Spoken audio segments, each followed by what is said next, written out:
नमस्कार दोस्तों, आप देख रहे हैं आपका अपना YouTube channel agri business point पर आप सभी का स्वागत है।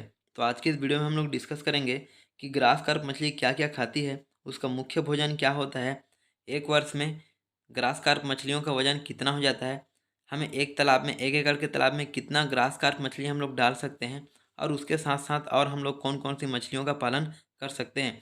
तो आज की इस वीडियो के माध्यम से हम लोग इन सभी सवालों के जवाब जानेंगे। तो चलिए आगे हम लोग वीडियो में जानते हैं कि ये जो ग्रास कार्प मछली है वो साधारण तौर पर 1.5 से 2 किलो तक एक वर्ष में हो जाता है। पर इसके लिए इसको हमें चारा खिलाना पड़ता है। तो इसको हम लोग कौन सा चारा खिलाएंगे? तो ग्रास कार्प मछली का मुख्य चारा होता है गधिया, या जिसको सेरेटोफाइलम कहते हैं। जैसा कि आप वीडियो में देख रहे हैं, तो ये जो है गधिया जो है ये कहाँ पर मिलता है? तो ये एक जलीय खरपतवार है या जलीय घास है जो प्राकृतिक रूप से नदी तालाब में उगती है। इसके अलावा ये धान के खेतों में भी उग जाते हैं, जिसमें पानी भरा हुआ होता है या पानी भरे हुए खेतों में उगता है, और नहरों में भी उग जाता है। इसके अलावा हम लोग ग्रास कार्प को एजोला खिला सकते हैं, डकवीट खिला सकते हैं, क्योंकि एजोला और डकवीट दोनों में प्रोटीन की मात्रा अच्छी खासी होती है। एजोला में लगभग 24 से 25% प्रोटीन होता है, और जो डकवीट होता है उसमें लगभग 35 से 45% तक उसमें प्रोटीन होता है।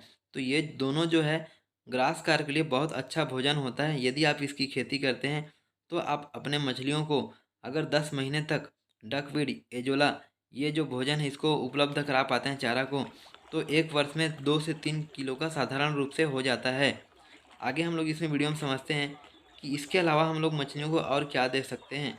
तो ये जो मछली है, यदि आप अपने तालाब में 10 ग्राम से लेकर के 50 ग्राम का बच्चा डालते हैं तो निश्चित रूप से इसका वजन 3 किलो तक हो जाएगा।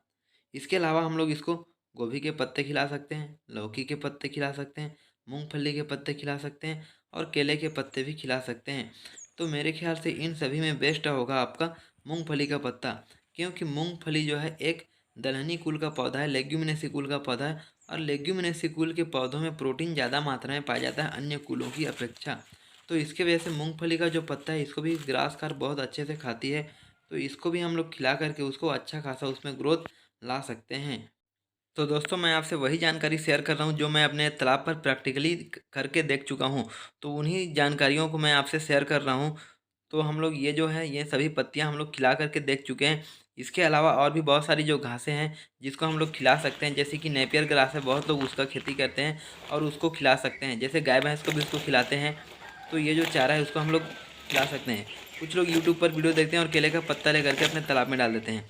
परंतु इससे क्या होता है, केले का पत्ता आप उसमें या कोई सा भी जो घास जो है जो बहुत ज़्यादा बड़ा होता है या जिसका लेंथ बहुत ज़्यादा होता है, तो ऐसे घास को हमें डायरेक्ट तालाब पे नहीं डालना चाहिए। उसको छोटे छोटे टुकड़े काट करके डालना चाहिए, जिससे मछलियों को खाने में आसानी होता है और पचाने में भी आसानी होता है।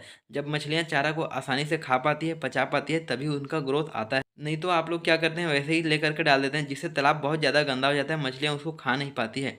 अब हम लोग बात करते हैं कि 1 एकड़ के तालाब में हम लोग कितना ग्रास कार्प मछली उसमें डाल सकते हैं। तो 1 एकड़ के तालाब में हम लोग उसमें लगभग 1000 हम लोग मछली डाल सकते हैं। यदि आप नए मछली पालक हैं तो आपको डेंस फार्मिंग नहीं करना चाहिए, आपको सघन खेती नहीं करना चाहिए। जितना कम से कम हो सके उतना कम रेंज में लेकर के हमें मछली पालन करना चाहिए, जिससे मछलियों को स्ट्रेस ना हो और उसका ग्रोथ अच्छा आए। तो हम लोग 1 एकड़ के तालाब में, यदि आप नए मछली पालक हैं तो 1000 ही उसमें ग्रास कार्प का बच्चा उसमें डालें, जो लगभग 10 से 50 ग्राम का होना चाहिए। इसके अलावा उसमें और कौन सी मछली डाल सकते हैं, क्योंकि हम लोग जानते हैं ये जो ग्रास कार्प मछली है ये तालाब के मध्य सतह की मछली है। ना तो ऊपर में रहती है ना निचली सतह पर रहती है, ये पानी के सतह से 1 फीट 2 फीट निचले तल पर रहती है, मध्य में रहती है। तो इसके साथ साथ हम लोग सिल्वर कार्प मछली का भी पालन कर सकते हैं, और निचली सतह के लिए हम लोग इसमें अमेरिकन कार्प का पालन कर सकते हैं। सिल्वर कार्प जो तालाब के ऊपरी सतह पर रहती है, तो सिल्वर कार्प भी एक शाकाहारी मछली है जो तालाब के ऊपरी सतह पर पाए जाने वाले जो फाइटोप्लैंक्टन्स होते हैं, पादप प्लवक होते हैं, उनको अब भोजन के रूप में खाती है। और ग्रास कार्प भी एक शाकाहारी मछली है जो अपने भोजन के रूप में तालाब के मध्य सतह पर जो चारा मिलता है उसको, प्राकृतिक रूप से जो चारा होता है उसको खाती है। परंतु हम लोग अपने तालाब में बिना कॉमर्शियल फीड दिए हुए एक साल में लगभग 10 महीने में हम लोग अपने तालाब में मछलियों का वजन 1 किलो तक किया था, बिना उसको फीड दिए हुए, बिना चारा दिए हुए, और उसमें से कुछ मछलियों का वजन 2 किलो तक भी हो गया था। तो मेरा कहने का मतलब यही है कि बिना चारा के हम लोग जब उतना बड़ा कर सकते हैं, तो उसको यदि हम लोग चारा खिलाते हैं, उसको डकवीट खिलाते हैं, एजोला खिलाते हैं, या फिर उसको मूंगफली के पत्ते खिलाते हैं तो निश्चित रूप से इनका वजन जो है वो 2 से 3 किलो तक 10 महीने में हो जाएगा। तो हम लोग इसको इतना बड़ा कैसे किए बिना चारा के, तो हम लोग उसके लिए, जैसे कि आप तालाब का पानी का रंग देख रहे हैं जैसे हरा है, तो इसके लिए हम लोग सिर्फ उसमें नेचुरल जो फीड है उसी का निर्माण करते थे, प्राकृतिक भोजन का। तो प्राकृतिक भोजन का निर्माण करने के लिए इसमें हम लोग जो रासायनिक खाद है जैसे कि यूरिया डीएपी उसी का हम लोग छिड़काव करते थे, सिंगल सुपर फॉस्फेट का। तो उससे पानी में पादप ब्लॉक बनता था, उसी से मछलियों का वजन लगभग 1 किलो तक हो गया था और कुछ मछलियों का वजन 2 किलो तक हो गया था। परंतु सिल्वर कार्प और ग्रास कार्प दोनों मछलियां ही शाकाहारी होती है, जिसके वजह से ये जो घास जो है उसको आधे पचे हुए मल के रूप में त्याग कर देते हैं, जिससे पानी का रंग गहरा हरा हो जाता है और पानी में गंदगी बढ़ जाती है। तो उस गंदगी को साफ करने के लिए हमें इसमें कॉमन कार्प मछली, जो पेटली या फिर अमेरिकन कार्प के नाम से भी जानते हैं, उसको डालना बहुत ज़रूरी होता है, ताकि पानी जो है या फिर जो इनका जो आधा पचा हुआ जो मल है उसको त्यागा हुआ, उसके सफाई के लिए बहुत ज़रूरी होता है। तो इस तरीके से कॉम्बिनेशन में हम लोग तीनों मछलियों का पालन कर सकते हैं।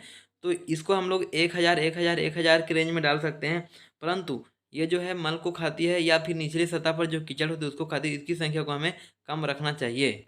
तो अमेरिकन कार्प मछली की संख्या को कम इसलिए रखना चाहिए क्योंकि ये तालाब की निचली सतह पर रहती है, तो कीचड़ को खाती है, सड़े गले पदार्थों को खाती है, तो इसको इसको भोजन जो है वो कम मात्रा में मिलता है, जिसकी वजह से इसका ग्रोथ कम होगा। तो कम संख्या में डालेंगे तो उसको पर्याप्त मात्रा में भोजन मिल पाएगा और मछलियों का ग्रोथ अच्छा आएगा। तो उसकी वजह से इसको हम लोग कम संख्या में डालते हैं। यदि आप नेचुरल फीड के अलावा उसको कमर्शियल फीड भी देते हैं, तब उसको आप बराबर संख्या में डाल सकते हैं, 3-3 हज़ार, मतलब 1-1 हज़ार करके 3,000 के रेंज में डाल सकते हैं। नहीं तो आप उसमें ग्रास कार्प को 1,000 डाल सकते हैं और 800 सिल्वर कार्प को और 800 उसमें जो कॉमन कार्प है उसको डाल सकते हैं। तो इस तरीके से आप उसमें 3,000 के संख्या में उसमें रख सकते हैं। तो आपको उससे आइडिया हो जाएगा कि 1 एकड़ में आप लोग कितना मछलियों का ग्रोथ आ रहा है, तो उसके हिसाब से फिर आप उसमें मछली का बच्चा डाल सकते हैं। तो आज के इस वीडियो में इतना ही, फिर मिलेंगे नेक्स्ट वीडियो में एक नई जानकारी के साथ। तब तक के लिए जय हिंद, जय भारत।